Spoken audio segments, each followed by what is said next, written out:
Mojave Audio and Rancho de la Luna have a very shared history, as I was introduced to David Royer through our friend Victoria Williams, who lives next door, an amazingly talented singer-songwriter, an awesome friend.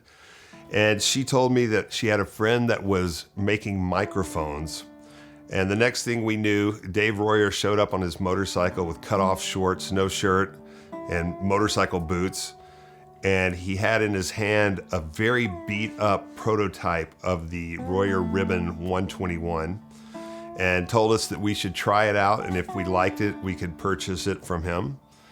So we immediately started a new song and using it on everything. At the time, we had a Soundcraft 1600 console, and we had an LA2, which was about all the gear we had at the time. I think we had like a 57 or a 58. So having this new microphone was a huge addition, and we immediately wrote a song. Fred Drake and I wrote a song together. He put up like a loop of some sort, and I pulled out the 12 string and wrote it all in one take, made it up.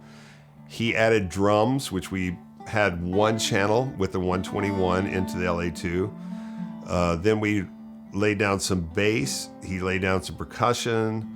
We laid down vocals, everything with the 121, and it sounded fantastic. And Dave was kind enough to sell that mic to us, and we became friends, and he would visit anytime he was up here, which was a lot. He was visiting Victoria and some other friends. He really loved the high desert. So Dave shows up again on his motorcycle with shorts, sunburned, windburned, and he showed up with a prototype tube mic, Battleship Gray, with a military grade case, both beat to hell, because when he was testing his mics, he wanted to test the durability as well. So he would throw them across the room, he would hammer nails with them, and they still sounded better than any mics I'd ever heard. And to this day, we still use that mic as one of our main drum rooms. And both those mics have been on pretty much every session since we got them. They have not been excluded on any session, no matter who's been recording here or what gear they've bought. They've always been there. So fast forward a few more years, and my good friend Dusty Wakeman and Dave started Mojave Audio and started making microphones. And the first mics that we were able to get from them were the MA100s overheads that we started using as overhead mics, which didn't come down for years and years and years because they always sounded so fantastic. Occasionally we'd break them down and use them on acoustic guitars, which sounded great. And then as they started making different mics, we finally got a pair of the MA300s and started using those as overheads. And so now we go between those two different microphones as our overheads pretty much on anything I do. They're on everything I do. Sometimes someone will bring something else to add to that. Some people, a lot of people come here because they love the drum sound here, and the biggest part of the drum sound is the prototype tube mic and the overheads. Those are the non-changing. Other mics come and go on the kicks and the toms, but those are always in place when I do things. And mostly when people come in and listen to the way the drums are sounding, they're very happy with the initial sounds and they don't move. So that's our drum sound. It's really incredible to watch your friends evolve and create such wonderful pieces of gear that are useful, beautiful, and sound amazing.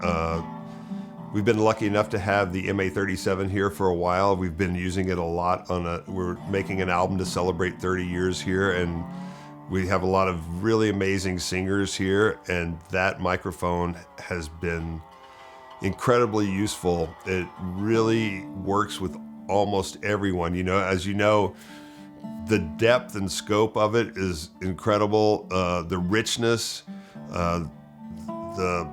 it really brings out the best in people's vocals. It's not overly, you don't get a lot of sibilance or anything. It's a little darker, and I love that because you can EQ it, but it really accepts everyone's vocals and translates very well to something that's very workable for most everybody.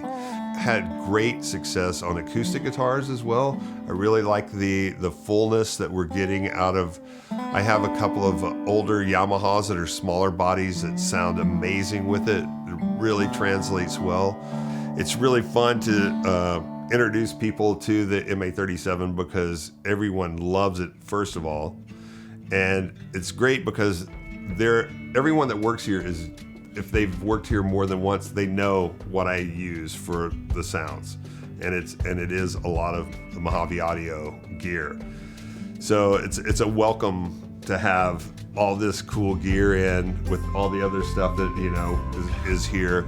It really just fits and sits well with we are in the Mojave Desert, so how much cooler can that get than having Mojave Audio as part of your sound? If you'd like to keep up with Rancho de la Luna, you can check us out at www.ranchodelaluna.com. On Instagram, we're Rancho de la Luna Studio, and as well as X, which I don't know, I still call it Twitter. It's Rancho de la Luna.